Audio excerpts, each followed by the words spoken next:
ഇപ്പോൾ മുതിർന്ന മാധ്യമപ്രവർത്തകൻ എം ജയചന്ദ്രൻ കൂടി നമുക്കൊപ്പം ചേരുകയാണ്. സി ജയചന്ദ്രൻ, ഒരുപക്ഷേ തദ്ദേശ തെരഞ്ഞെടുപ്പ് തീയതി ഇന്ന് അറിയാം, 12 മണിക്ക് വാർത്താ സമ്മേളനമാണ്.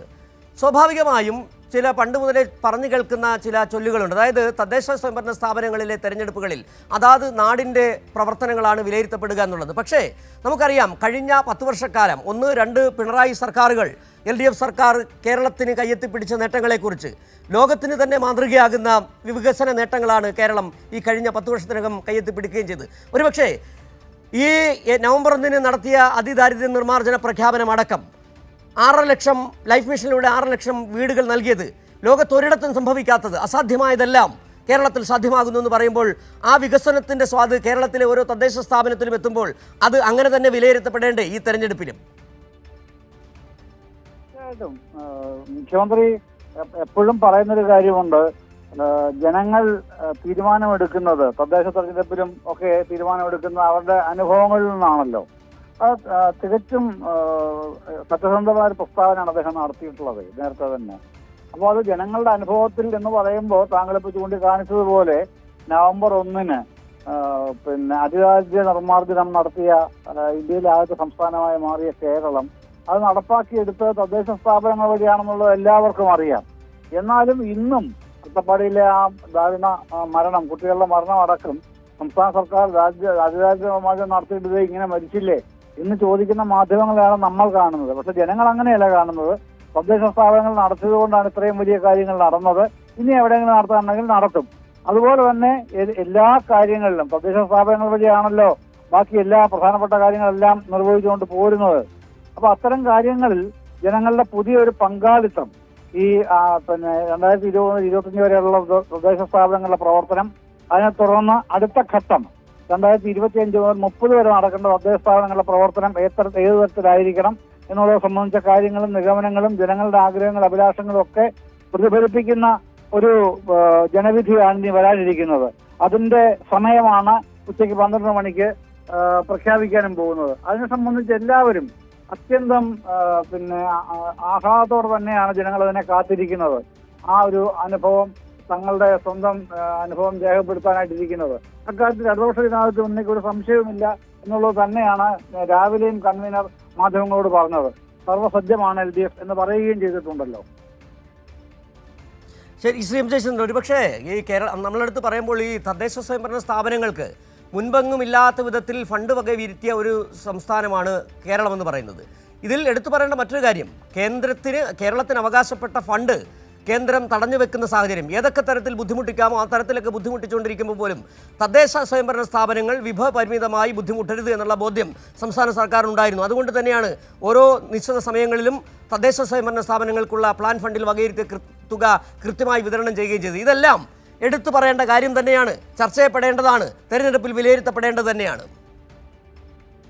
തീർച്ചയായിട്ടും പ്രത്യേകിച്ചും തനത് വരുമാനം വർദ്ധിപ്പിച്ചുകൊണ്ടാണ് കേരളം കേന്ദ്രത്തിന്റെ ശ്വാസം മുട്ടിക്കൽ എന്ന കുതറി മാറി ഇപ്പോഴും ശ്വാസം കഴിച്ച് നിൽക്കുന്നത്.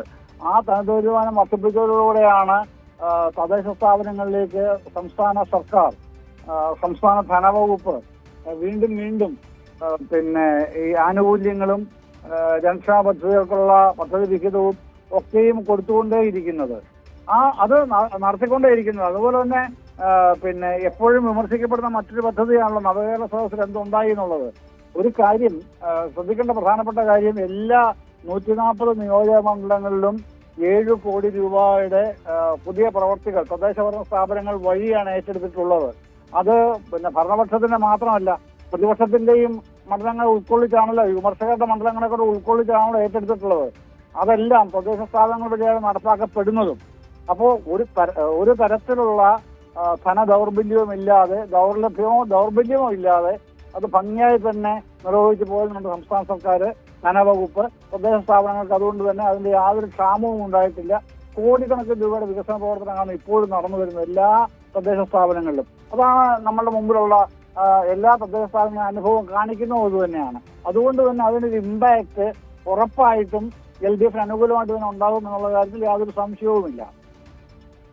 ഒരുപക്ഷെ ശ്രീ ജയചന്ദ്രൻ, ഒന്നുകൂടി എടുത്ത് പറയേണ്ട കാര്യം, ഈ രാജ്യം ഭരിക്കുന്ന സംഘപരിവാർ ഭരണകൂടം BJP സർക്കാർ കേരളത്തെ എല്ലാ തരത്തിലും അവഗണിക്കുമ്പോൾ അതിൽ ആ അവഗണനയുടെ ഫലമായി സാമ്പത്തികമായ ഞെരുക്കം ഉണ്ടാകുമ്പോൾ പോലും തനത് വരുമാനം വർദ്ധിപ്പിച്ചുകൊണ്ട് സംസ്ഥാന വികസനത്തിന് മുതൽക്കൂട്ടാകുന്ന നടപടികളിലേക്ക് പോകുന്നു.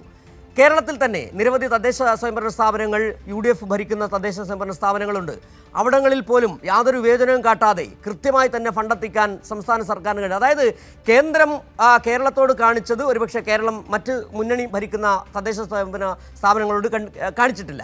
ഇതിലേറ്റവും രസകരമായ ഒരു കാര്യം എന്ന് പറഞ്ഞാൽ കഴിഞ്ഞ ഏതാനും നാളുകൾക്ക് മുമ്പ് ഈ മലപ്പുറത്ത് തന്നെ UDF ഭരിക്കുന്ന ലീഗ് പ്രതിനിധീകരിക്കുന്ന ചില മണ്ഡലങ്ങളിൽ ചില MLA മാർ തന്നെ സംസ്ഥാന സർക്കാരിനെ പ്രകീർത്തിക്കുന്ന സാഹചര്യം ഉണ്ടാവുകയായിരുന്നു. കാരണം ഈ കിഫ്ബി അടക്കമുള്ള പദ്ധതികൾ വന്നതിന് ശേഷമാണ് ഈ സംസ്ഥാനത്തിൻ്റെ എല്ലാ മുക്കിലും മൂലയിലും വികസനം എത്തിച്ചേർന്നത്. വികസനത്തിൻ്റെ അതായത് അടിസ്ഥാന സൗകര്യ വികസനത്തിന് കിഫ്ബി പോലുള്ള ഒരു സമാന്തര മാതൃക 92,000 കോടിയുടെ പദ്ധതികളാണ് ഇവിടെ കേരളം നടപ്പിലാക്കിയത്. ആ 92,000 കോടിയിലെ ഓരോ രൂപയും സംസ്ഥാനത്ത് ഓരോ തദ്ദേശ സ്വയംഭരണ സ്ഥാപനത്തിലും എത്തിയിട്ടുണ്ട്. അത് ബോധ്യപ്പെടുന്നവർ തന്നെയാണ് ഇവിടുത്തെ UDF മുന്നണിയിലുള്ളവർ. ഒരുപക്ഷെ കഴിഞ്ഞ ദിവസമാണ് പത്തനാപുരത്തെ ഒരു പഞ്ചായത്ത് പ്രസിഡന്റ് KB ഗണേഷ് കുമാർ വീണ്ടും അധികാരത്തിൽ വരണം, ജയിക്കപ്പെടേണ്ട ആളെന്ന് പറഞ്ഞത്. അത് KB ഗണേഷ് കുമാറിനെ കുറിച്ച് മാത്രമല്ല പറഞ്ഞത്, കേരളത്തിലെ LDF സർക്കാർ തുടർഭരണത്തിലേക്ക് വരണമെന്ന് പറഞ്ഞത്. അബ്ദുൽ വഹാബ് കേരളത്തിൽ അതായത് കൈരളിയുടെ 25ാം വാർഷികവുമായി ബന്ധപ്പെട്ട് അബുദാബിയിൽ നടന്ന പരിപാടിയിൽ പങ്കെടുത്തുകൊണ്ട് പറഞ്ഞത് ഒരുപക്ഷെ തുടർഭരണം വേണ്ടി വരുന്നു എന്നുള്ളത് തന്നെയാണ്. അങ്ങനെ ഒരു വികസനത്തിൻ്റെ ഒരു വല്ലാത്ത പന്താവ്, ആ വികസനത്തിൻ്റെ എല്ലാ തരത്തിലുമുള്ള നേട്ടങ്ങൾ അനുഭവിച്ചറിയാൻ ലോക ജനതയ്ക്ക് പ്രവാസി മലയാളികൾക്കടക്കം കഴിയുകയും ചെയ്യുന്നത്. അതുകൊണ്ട് തന്നെയാണ് എങ്ങനെയാണ് ഒരു സർക്കാർ മുന്നോട്ട് പോകേണ്ടത്, കക്ഷി രാഷ്ട്രീയ ഭേദങ്ങൾക്ക് അതിന് ഉപരിയായി വികസനമാണ് മുന്നിലുള്ളത്, ക്ഷേമമാണ് നടപ്പിലാക്കേണ്ടതെന്ന് ബോധ്യപ്പെടുത്തുന്നു. അതുകൊണ്ട് തന്നെ ഇക്കാര്യങ്ങൾ ഈ തദ്ദേശ തെരഞ്ഞെടുപ്പിൽ ചർച്ച ചെയ്യപ്പെടുക തന്നെ ചെയ്യുമെന്ന് വിലയിരുത്താം നമുക്കല്ലേ? നിശ്ചയമായും എടുത്തു പറയേണ്ട ഒന്ന് രണ്ട് പ്രധാനപ്പെട്ട കാര്യങ്ങളോടുണ്ട് സിജു. കാരണം ഈ 941 ഗ്രാമപഞ്ചായത്തുകളാണല്ലോ. എടുത്തു നോക്കിക്കോളൂ, ഇത് മുഴുവൻ പഞ്ചായത്തുകൾ എടുത്തു നോക്കിക്കോളൂ. ഈ മുഴുവൻ പഞ്ചായത്തുകളുടെയും LP സ്കൂളുകൾ, ചിലയിടങ്ങളിലൊക്കെ ഗവൺമെന്റ് UP സ്കൂളുകൾ വരെ ഉണ്ടല്ലോ. ഏതെങ്കിലും ഒരു സ്കൂളിന്റെയെങ്കിലും ഭൗതിക സാഹചര്യം മെച്ചപ്പെടുത്താത്ത ഒരു സ്കൂളെങ്കിലും ഉണ്ടോ കേരളത്തിൽ? ഏതെങ്കിലും ഒരു പഞ്ചായത്തിൽ അങ്ങനെ ഒരൊറ്റ സ്കൂൾ കാണിച്ചു തരാൻ പറ്റുമോ പ്രതിപക്ഷത്തിന്, UDFനോ BJPക്കോ മാധ്യമങ്ങൾക്കോ കാണിച്ചു തരാൻ പറ്റുമോ? ഇല്ലല്ലോ.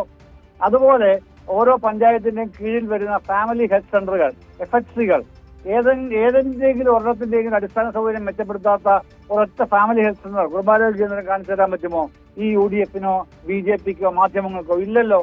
അത്തരത്തിൽ ഈ അടിസ്ഥാന സൗകര്യ വികസനം എന്ന് പറയുന്നത് റോഡുകളും പാലങ്ങളും മാത്രമല്ല, സ്കൂളുകളും ആശുപത്രികളും ഉൾപ്പെടെയുള്ള ഭൗതിക സംവിധാനങ്ങളാകെ മെച്ചപ്പെടുത്തിക്കൊണ്ടുള്ള നടപടികളാണ് ഈ LDF സർക്കാർ കഴിഞ്ഞ 5 വർഷക്കാലം സ്വീകരിച്ചത്.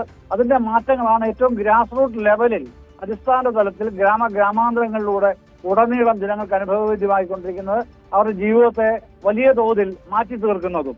അതുകൊണ്ട് തന്നെയാണ് ഈ ദേശീയ വിദ്യാഭ്യാസ പദ്ധതി അടക്കം വരുമ്പോൾ ബാക്കിയുള്ളവർ ഉത്തരേന്ത്യക്കാരൊക്കെ അന്തം വിട്ടു നിൽക്കുകയാണ്. ഇങ്ങനെയൊക്കെയാണല്ലോ ഇവിടുത്തെ സ്കൂൾ വിദ്യാഭ്യാസം പോകുന്നത് എന്നുള്ളത് കണ്ടിട്ട്. അതൊന്നും അവരവിടെ ഒട്ടുനോക്കാൻ പോലും, കണി കാണാൻ പോലും കഴിഞ്ഞിട്ടില്ല ആരോഗ്യരംഗത്തും വിദ്യാഭ്യാസ രംഗത്തും. അപ്പോഴാണ് അത്രയും മുന്നോക്കം നിൽക്കുന്ന ഒരു നില. ഈ അടുത്ത കാലത്താണല്ലോ അമേരിക്കയെക്കാൾ ഉയർന്ന ഈ ശിശു മരണനിരക്കിന്റെ ഇല്ലായ്മ ചെയ്യൽ കേരളത്തിൽ ഏറ്റവും ഉയർന്ന നിരക്ക്. അപ്പോഴാണ് ചിലർ പരിഹാസം കൂടി ചൊരിഞ്ഞു. നമ്മൾ എന്താണ് മുതലാളിത്ത രാജ്യങ്ങളെക്കാളും വലിയ മുൻപന്തിയിൽ, ഒന്നാംകിട രാജ്യങ്ങളെക്കാൾ മുൻപന്തിയിലായി എന്നൊക്കെ പറയുന്ന അഹങ്കാരമല്ലേ, ദൂരക്കേടല്ലേ എന്നൊക്കെ ചോദിക്കുന്ന നിരീക്ഷകരൊക്കെ വേറെ ഉണ്ട്, കടന്നോട്ടെ. പക്ഷേ ജനങ്ങളുടെ മുമ്പിലുള്ള അനുഭവവേദ്യമാവുന്ന കാര്യം ഇത്തരത്തിലുള്ള അടിസ്ഥാന സൗകര്യ വികസനങ്ങൾ ഓരോ ഗ്രാമങ്ങളിലും സമ്പൂർണ്ണമായി നടപ്പിലാക്കി എന്നുള്ളത് തന്നെയാണ് ഏറ്റവും വലിയ ക്രെഡിറ്റ്. അത് ജനങ്ങളുടെ മുമ്പിൽ അനുഭവിക്കുന്ന കാര്യവുമാണ്. അതാണ് അടിസ്ഥാനപരമായ മാറ്റത്തിന്റെ പ്രകടമായ വ്യത്യാസം.